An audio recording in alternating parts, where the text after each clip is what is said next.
What's going on, fishy friends? We are live here at the Kent Island Fisherman's Flea Market. Had a great day. Had a lot of people coming through. It's really busy. If you guys can probably see behind us a little bit, but we are here with our good friend Robert Lombardi.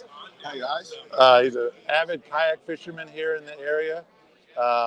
You created Current Break Kayak Fishing. Current Break Kayak Fishing on Facebook, which has been up for, I guess, probably close to 2 years now.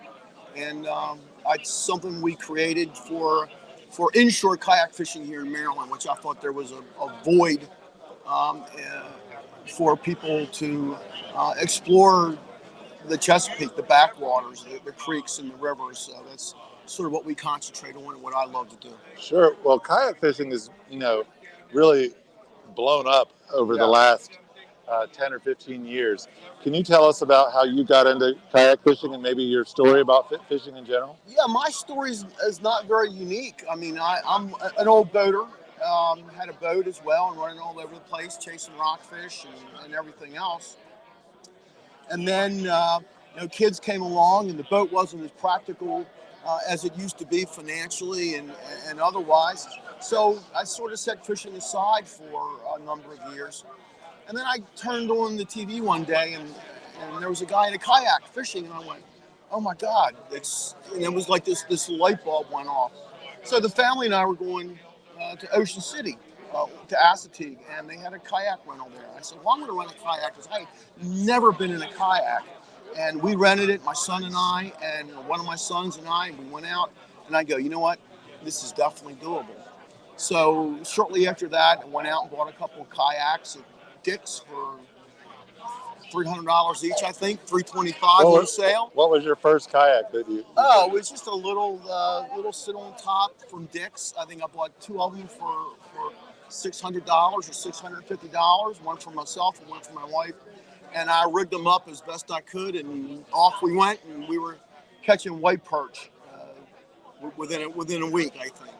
I remember my first kayak was a West Marine kayak that I think I had one of those too. They mislabeled it. It was based after the Tarpon 120. Yes, I had the same one. Yep.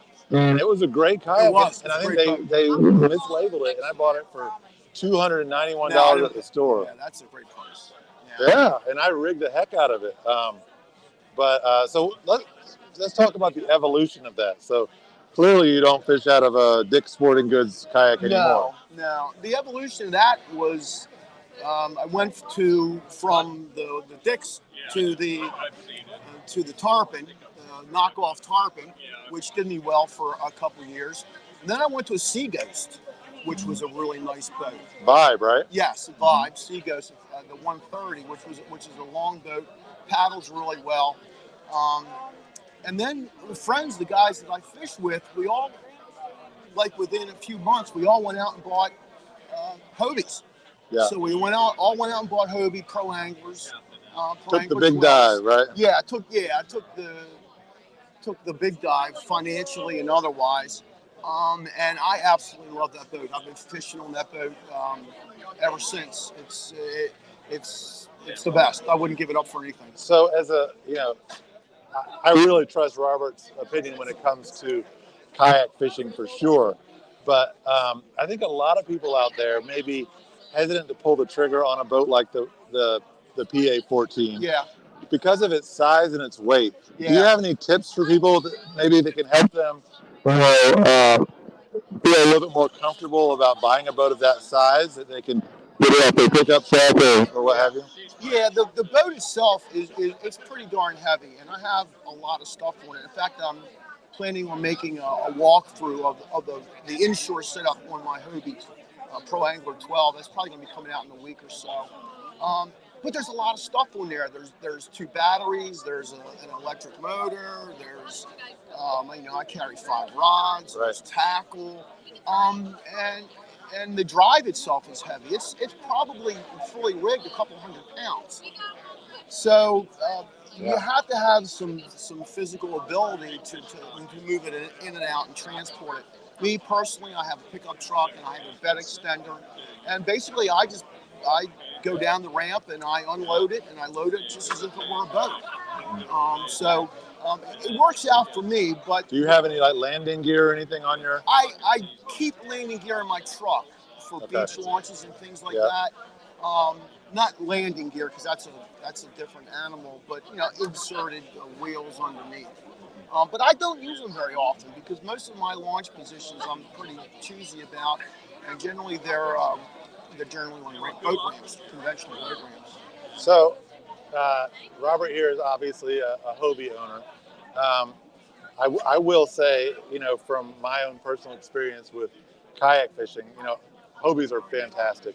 But I will say, if you use his journey as an example, um, you know, starting with the cheapest thing at Dick's Sporting Goods is not always going to be No. your best option. No. You're going to, if you really like it, you're going to probably evolve into something nicer. And, having a less expensive kayak might actually just frustrate you, right? Yeah, the thing is you have to. There's a lot of different kayaks out there, and if you've never been in a kayak, I would encourage you to go to some place like OC Kayak or Delaware Paddle Sports, where me and my friends we had gotten our boats originally and started a relationship with, um, and go to one of their shows, very much like this, and where you can get into a boat that is going to suit you. Because if you just go out and buy one to putter around in, that's fine as long as you're going to be happy with puttering. But the thing is as you get more into it and you have some success and you're catching some fish and you join Facebook pages like Sure. Current Break Kayak Fishing, right. where Great group out there if you haven't joined already. Yes, check out Current Break Kayak Fishing on Facebook. Close to 400 members right now. And on YouTube for now. We're getting into the YouTube videos as well. But anyway, that process is you can cut out a little bit of a middleman there. So I've had I had 4 kayaks before I got to the Hobie. Right. So if I had been willing or able to take that jump earlier, I could have saved myself a lot of money and a lot of time. As far as a fishing kayak, right now everything is pedal. Yeah. It used to be everything was paddle. Now everything is pedal. And pedaling, whether you're, regardless of what boat you're in, is a game changer because now you're hands free, and it gives you so many more options. And the boats are bigger, they're more stable. You can stand up, you can see. They run in incredibly shallow water. So the evolution of the kayak has been. It's been amazing. I mean, you just mentioned a few things. Having your hands free is an absolute game changer. Yeah. Even if you're, a younger guy, if you have a kayak that you have to sit down in all day long and you can't stand, right. Like even young people get stiff. Yeah. Being able to stand is huge. A lot of times that comes at the expense of speed for a kayak because they're making them lighter and more stable. Yes. One thing I will say about that, West Marine Pompano that I had, those sit on top paddle kayaks that are made for paddling, they're quick. They're fast. They're very fast. They're very fast because they're very narrow. Right. Like my Hobie is 34 inches wide. Right. That's wide, and it's not made like an arrow. It's not made to paddle. And in the rare circumstances that I do have to paddle, mostly back in really shallow water and creeks, it's not made to paddle. It doesn't paddle very well, but it certainly has enough stability where I can stand up and get the job done when I have to. Which brings us to another question. When you said sitting for that long, right? When you're choosing a kayak, make sure that you can sit for extended periods of time, and that whatever your choice is that you can get something where the seat is exceptional. And that was one of the best things about the Hobies. The seats on the Hobies are probably the best in the industry. Yeah. So you kind of already answered my next question, but I was going to ask, why did you choose Hobie, and why do you continue to use that product?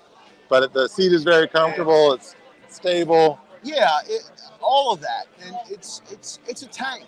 It's a tank, and I'm not as young as I used to be, and I've always told everyone, as long as I can slide that thing in and out of the boat by myself, I'm going to be fishing on that boat. Yeah, surprisingly, a lot of guys will tell you that as they get older, they can fish out of a kayak, but not a boat.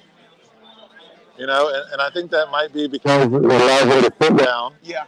The boat can push people around a little bit. Well, when we saw you guys at the show last week, the Chesapeake Bay Boat Show, you know, we always walk around there, and I'm looking for more skiff type boats. I'm not looking for a big bay boat or dragging, you know, big lures around.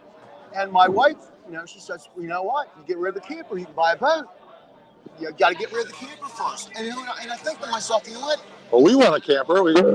There you go. We can make that swap. You got a skiff? Yeah, but I'm not getting rid of the skiff.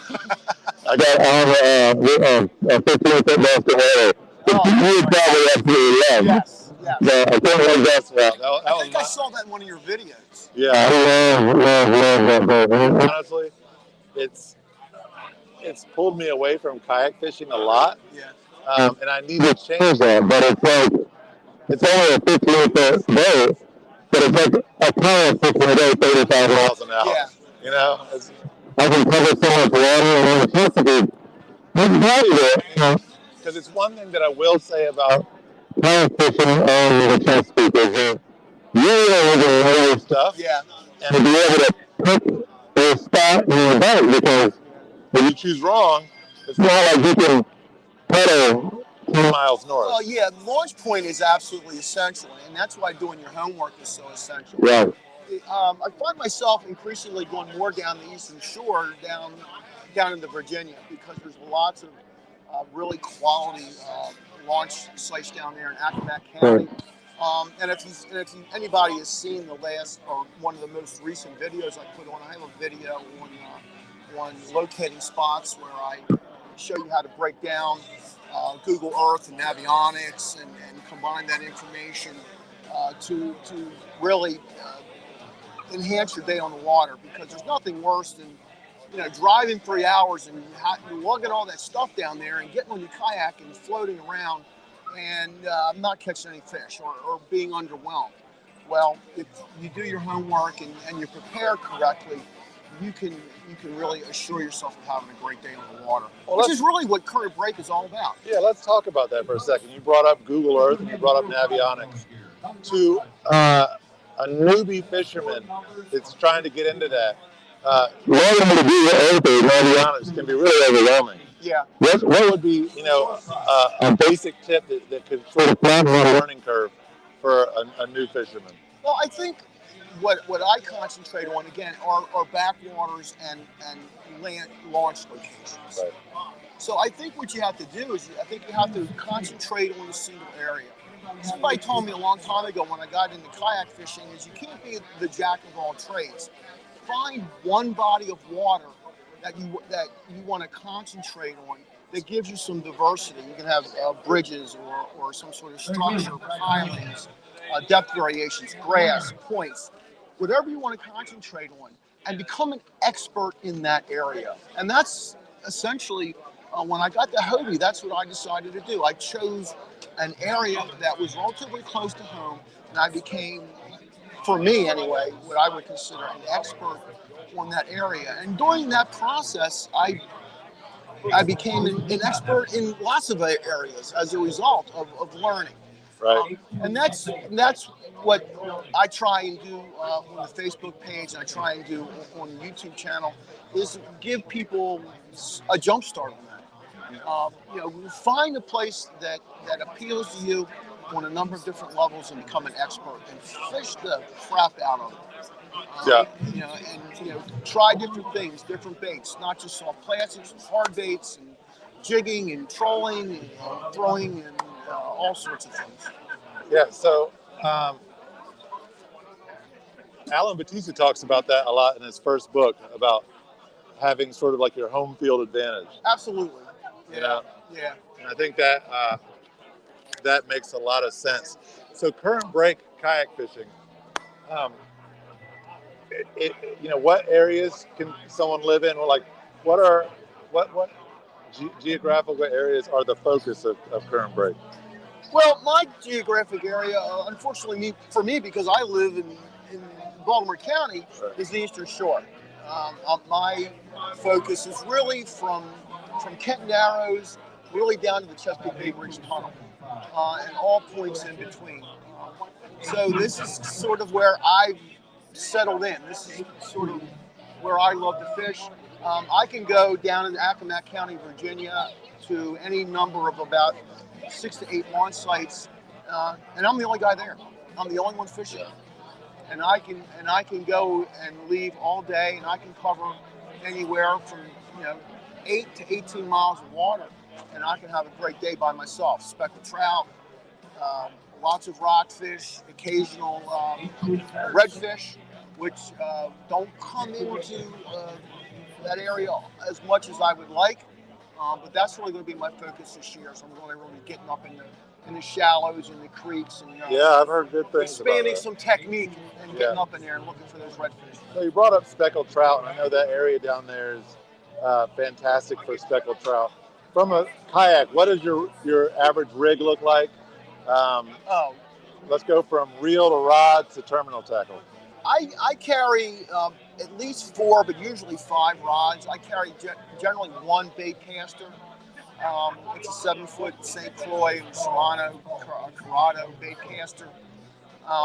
And that is what I use for topwater. And in the event that we're going to troll, I would use that for trolling a hard bait.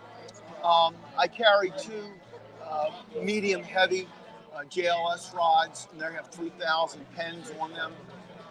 And those they're JLS rods. It's just local rod builders, absolutely incredible rods. Then I carry a medium light St. Croix inshore with a pen on it, 2,000, and then I carry a TFO. Really a lovely rod from guys down in Texas with a 2,500 pen on it. So the reason all these rods are different is that I fish differently.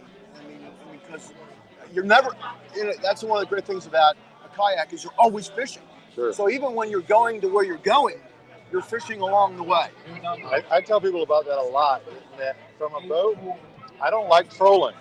No. From a kayak, it's so much fun. Yes. Like to have your rod set up, and you got these medium light rods. Yes. And when even a 18-inch rockfish hits one of those rods, they bend it in half. Yeah.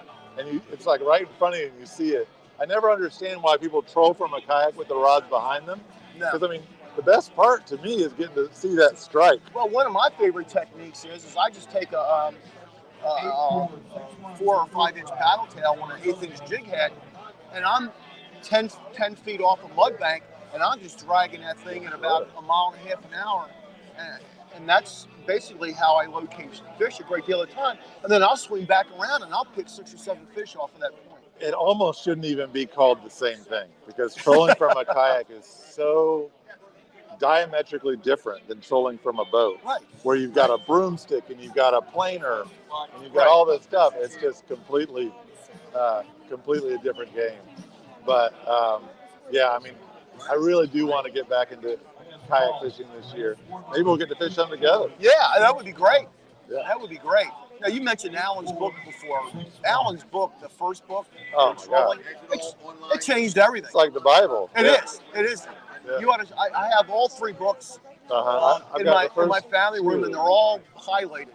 Oh yeah. I'm an old school teacher. Full of sticky notes, right? Yeah, it's full of sticky notes and highlights. Yeah, that book really is. So if you want to learn to kayak fish, definitely. And it's crazy because I mean that book was actually like, that was when people were making that book. When he was writing that book, that was when people were doing all sorts of crazy stuff with PVC pipes. Oh yeah. Milk crates. We didn't have this gear that Yak Attack makes everything. Nowadays. Yeah, you can be. That's one of the good things about a kayak is you can make it very personal, make it innovative. Oh yeah, I took that pompano that I was telling you about, and I what do you call them?